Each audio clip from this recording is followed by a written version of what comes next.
Farsa ou fato? Hoje vamos mergulhar na incrível história de um rapaz russo e sua viagem no tempo.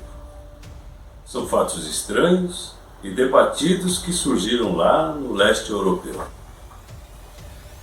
Um caso que mistura viagem no tempo, evidências fotográficas antigas e um desaparecimento que até hoje intriga especialistas e curiosos.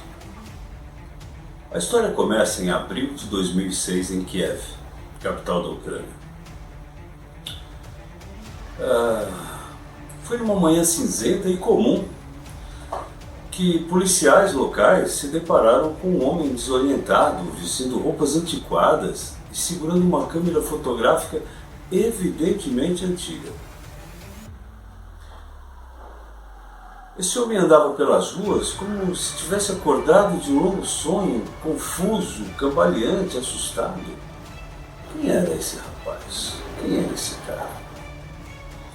A primeira coisa que chamou a atenção dos policiais foi justamente o modo como ele se comportava. Seus olhos percorriam os prédios como se os visse pela primeira vez. Uma coisa magnífica, assustadora para aquele rapaz.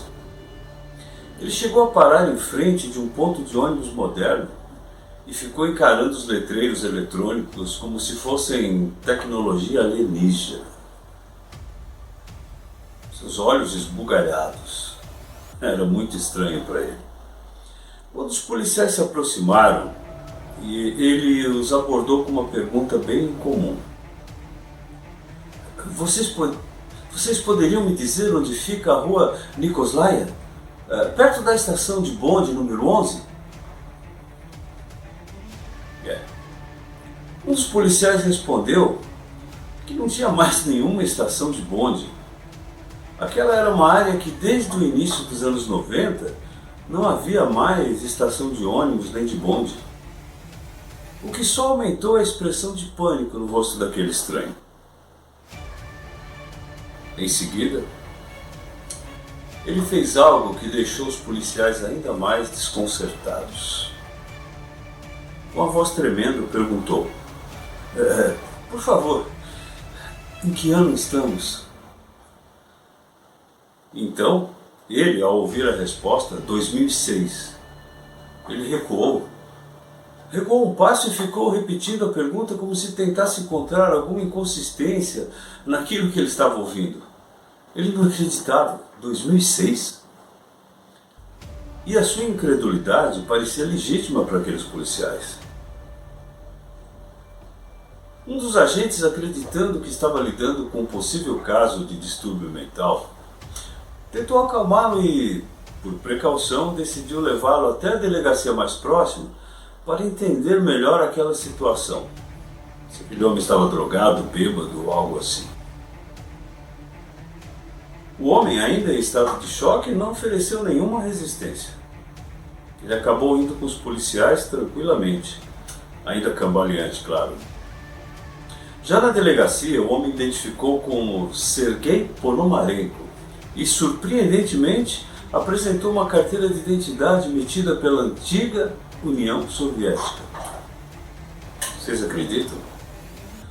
Aquele documento parecia legítimo, com selo oficial e todos os detalhes esperados, exceto por um detalhe perturbador. O documento havia sido emitido em 1958, quase meio século antes daquele dia. E mais, segundo a identificação, Sergei havia nascido em 1932. No entanto, fisicamente ele parecia ter um pouquinho mais de 30 anos. Como aquilo era possível? A princípio, os policiais pensaram estar diante de uma farsa muito bem elaborada, uma brincadeira de mau gosto ou algo assim. Talvez um entusiasta de reencenações históricas ou alguém envolvido com algum tipo de experimento social. Mas o nível de autenticidade dos documentos e principalmente a expressão de confusão sincera que Sergei passou para aqueles policiais plantaram assim uma semente de dúvida em todos aqueles que estavam observando aquele caso. Quando questionado sobre o que havia acontecido, Sergei contou que, no dia anterior, segundo sua perspectiva, ele estava passeando tranquilamente com sua noiva, Valentina Kuret, quando notou um estranho objeto no céu. E incrível, em forma de sino. Ele explicou que, curioso e sem imaginar o que estava por vir, pegou sua máquina fotográfica, sua câmera, que para os policiais era muito antiga, e tirou uma foto daquele objeto que pairava no ar, aquele objeto voador. Ele disse que no momento do disparo do flash, tudo ficou branco por um segundo. Parece que houve um lapso no tempo. Quando aquela luz desapareceu, ele estava sozinho, na mesma rua onde havia visto o objeto, mas tudo estava completamente diferente. As construções, os veículos e até mesmo o som ambiente pareciam pertencer a outra época, uma coisa do futuro, talvez, uma tecnologia completamente desconhecida para ele. E foi então que, em estado de choque, começou a caminhar pelas ruas até encontrar com aqueles policiais. Mesmo com a explicação detalhada, a história ainda parecia completamente absurda. Decidiram enviá-lo para uma avaliação psiquiátrica. Era o mais certo a fazer. O psiquiatra responsável, Dr. Pavel Kudrikov, iniciou os exames e interrogatórios de rotina. Durante a entrevista, percebeu que Sergei mantinha sua narrativa de forma coerente, sem contradições ou delírios típicos de quadros psicóticos. Nem parecia um texto decorado ou inventado. Ele parecia realmente acreditar plenamente no que dizia. E mais, o doutor decidiu analisar a câmera antiga que Sergei carregava. Uma peça robusta, típica dos anos 50, perfeitamente preservada, como se houvera sido comprado no dia anterior. Kudrikov solicitou a ajuda de um especialista em fotografia analógica para avaliar aquele equipamento e dali tirar algumas outras conclusões.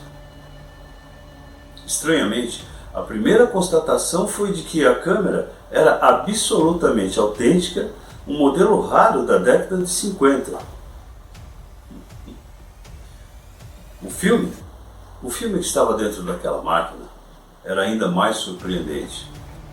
Aquele tipo de filme, havia sido parado de ser produzido em 1970. Estamos falando de 2006. E ainda assim, por sorte, o especialista conseguiu revelar parte daquele rolo de filme. E o que veio à tona deixou a todos muito mais perplexos. As imagens reveladas mostravam locais reconhecíveis da Kiev dos anos 50. E uma delas mostrava o próprio Sergei com a mesma roupa com que foi preso. Outra imagem mostrava uma jovem mulher, presumivelmente Valentina, a noiva de Sergei. Mas o que realmente atraiu a atenção foi a última fotografia. No céu, um estranho objeto em forma de sino, ligeiramente desfocado, mas visivelmente fora do comum. Era impossível dizer se era um balão, uma aeronave ou algo ainda mais misterioso. O psiquiatra, Dr. Pavel, voltou a chamar Sergei e colocou as fotos sobre a mesa, pedindo que ele explicasse o que era aquilo.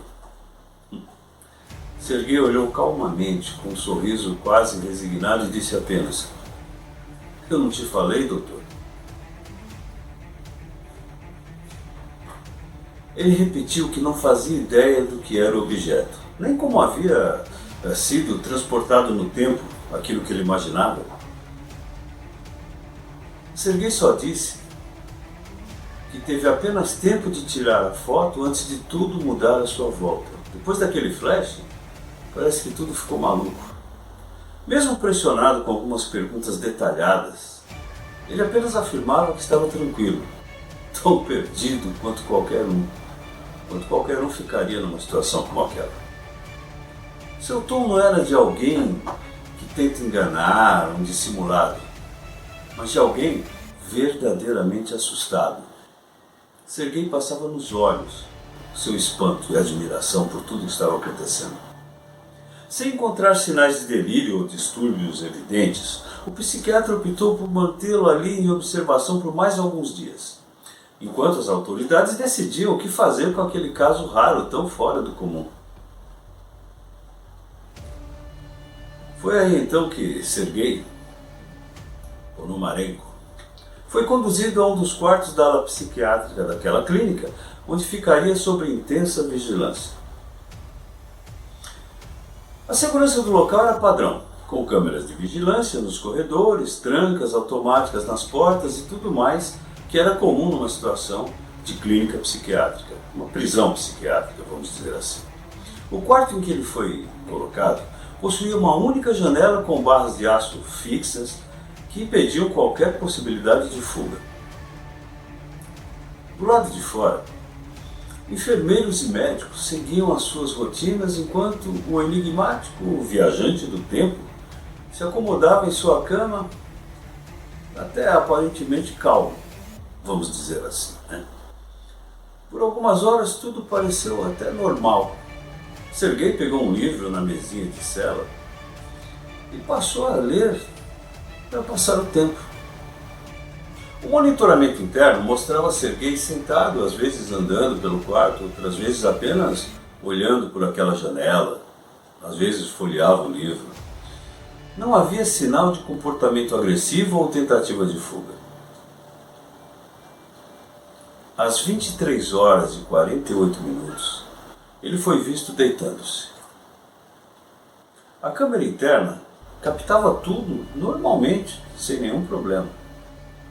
Nenhuma movimentação estranha, nenhum sinal de alarme. Só que, quando os enfermeiros foram fazer a rotina da meia-noite, algo impressionante foi descoberto. A porta do quarto permanecia trancada, exatamente como havia sido deixada. Não havia sinais de arrombamento ou qualquer falha de segurança. As barras na janela estavam intactas, mas Serguei Ponomarenko havia simplesmente desaparecido. A cama estava desfeita como se ele tivesse levantado normalmente. Nenhuma roupa foi deixada para trás, nenhum objeto fora do lugar. O ambiente parecia congelado no tempo. Bom, foi aí que a gravação da câmera foi imediatamente revisada. E o que viram levantou ainda mais dúvidas, como se já não houvessem dúvidas, né? Na filmagem, era possível ver Serguei deitando-se normalmente. Ele se cobriu com lençol, virou de lado e permaneceu assim por alguns minutos, até pegar no sono. Então, de repente,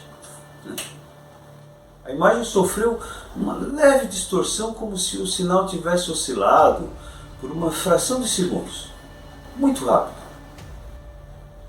Quando a imagem voltou ao normal, a cama estava vazia. Serguei Ponomarenko simplesmente não estava mais lá naquela cela. A porta jamais se abriu. A janela não foi tocada.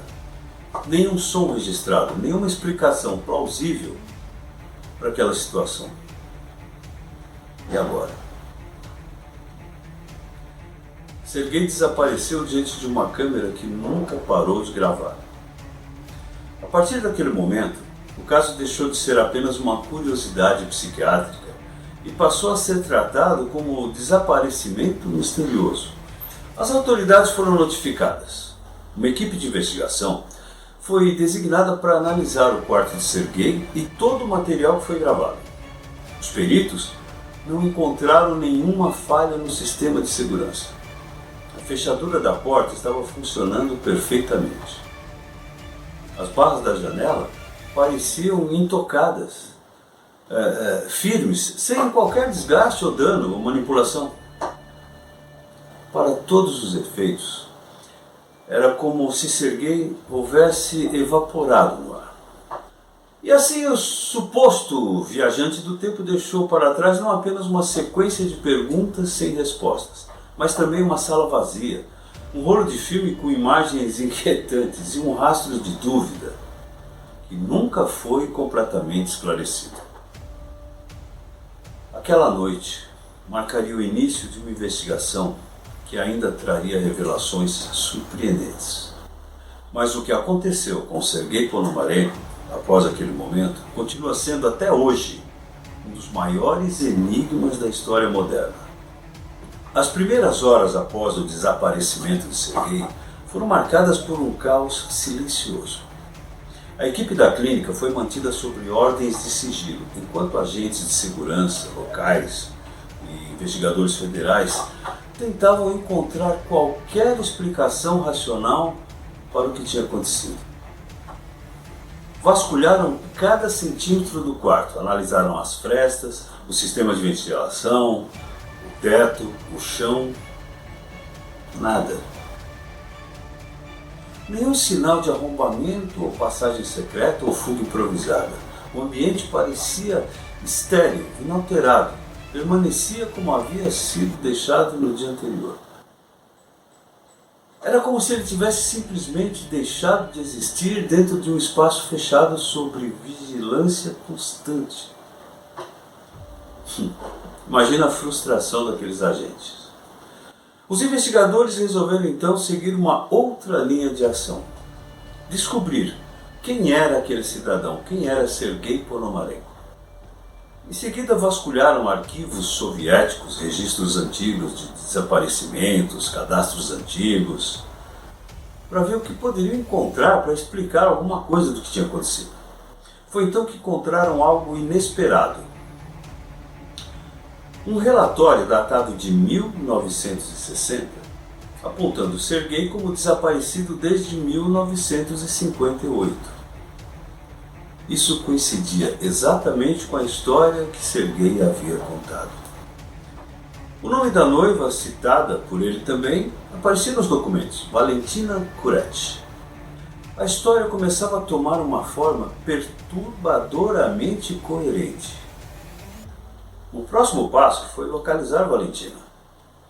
Depois de semanas e semanas de busca, burocracias, etc., finalmente encontraram uma senhora idosa vivendo em um bairro tranquilo de Kiev. Ela tinha um pouco mais de 70 anos.